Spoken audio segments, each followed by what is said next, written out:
نحمده ونصلي على رسوله الكريم اما بعد. ستاسو د سوالونو جوابونه برخه شروع ده. یو ورور پوښتنه کوي چې الصلاه خیر من النوم د سحر په اذان کې پاتې شي نو د دې به څه طریقه وي؟ د دې جواب دا دی چې الصلاه خیر من النوم د سحر په اذان کې دا مستحب دی.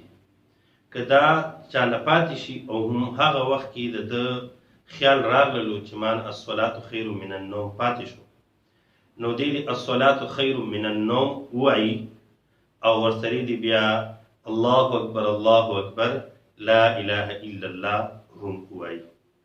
نو به هر حال چې فورا د فکر راشي نو دی الصلاه خیر من النوم وایي او بیا دی ورپسې نور الله اکبر لا اله الا الله هم وایي.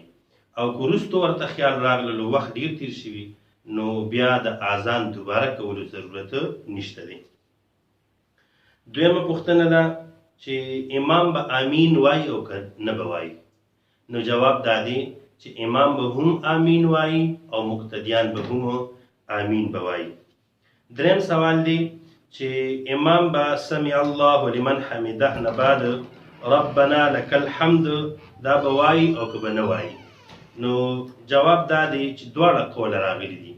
ربنا لك الحمد وایي به او دا هم راغلي دي چې نه به وایي. البته افضل دا دی چې دی وایي ربنا لك الحمد. ربنا لك الحمد الفاظ هم راغلي دي، ربنا ولك الحمد الفاظ هم راغلي دي. نو بهتره دا ده چې امام هم وایي ربنا ولك الحمد.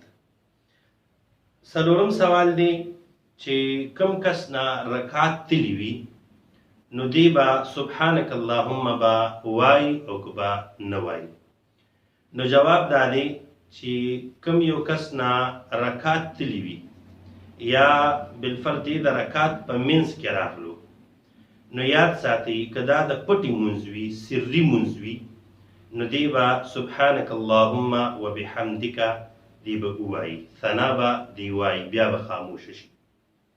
او که چېرې بالفرض د ښکاره مونځ وي نو دی به بیا چپ ودرېږي. یا یو کس بالفرض دریم رکات کې راغللو په دریم رکات کې راغللو دو ویلې الله اکبر نو دی به سبحانك اللهم وبحمدك وتبارك اسمك وتعالى جدك ولا اله غيرك دی به ثنا ووایي. او چې کله بیا دی امام نه بعد لومبی رکات ځان ته کوي نو بیا به هم دی سبحانك اللهم وبحمدك دوباره به دی بیا وایي. نو چې کله د دریم رکات کې راغللو یا بالفرض په دویم رکات کې راغللو او د پټي مونځو نو دی به سبحانك اللهم په دغه وخت کې وایي. او چې کله امام وګرځي سلام د هغې نه بعد دی پاسي بیا به دی سبحانك اللهم ثنا به دی دوباره به وایي. دې سره چې کوم دی یو بله پوښتنه رور کړې ده چې یاره کم یو کس هغه د سهوي چې په څلورم رکات کې راغللو خو امام چې کوم دی د سجده سهوي دپاره سلام وګرځولو نو آیا دی به ورسره سلام ګرځوي او که به نه ګرځوي؟ نو جواب دا دی چې دی به ورسره سلام نه ګرځوي، صرف سجده سهوه کې به شامل شي. الله جل شانه دې مونږ ټولو ته په پوره دین باندې د عمل کولو توفیق را نصیب کړي. ستاسو څه قسم سوالونه دي نو د هغې لپاره تاسو ایمیل هم کولی شئ او واتساپ هم کولی شئ. بارکم الله، احسن الجزا.